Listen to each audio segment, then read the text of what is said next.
نحن كذلك نقع في تلك الأشياء التي نعصي بها الله عز وجل، وكلنا ذاك الرجل الذي يخطئ، نغلق الأبواب والنوافذ، ثم بعد ذلك نعصي الله عز وجل ونبارزه. والله نخشى أن يقع فينا قوله سبحانه وتعالى: يستخفون من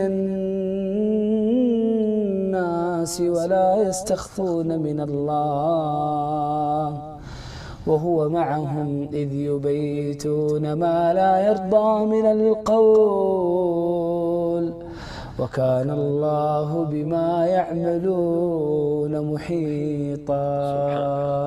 تدري ايش عقوبة من لا يراقب الله؟ ايش هي؟ ومن يجعل الله أهون الناظرين إليه؟ أن الله يوم القيامة يجعل أعماله هباء منثورا. الرسول صلى الله عليه وسلم جالس مع الصحابة فقال النبي صلى الله عليه وسلم: يأتي أقوام يوم القيامة بحسنات أمثال جبال تهامة بيضاء فيجعلها الله هباء منثورا. يعني يحبط العمل؟ يحبط.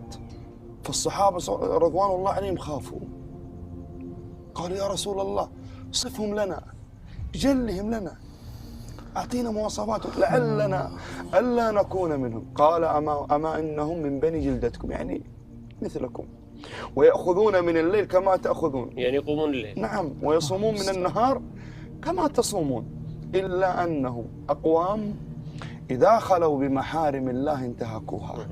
إذا كان لوحده ما راقب الله ولا عظم الله، وجعل الله أهون الناظرين إليه واقترف الذنوب والمعاصي.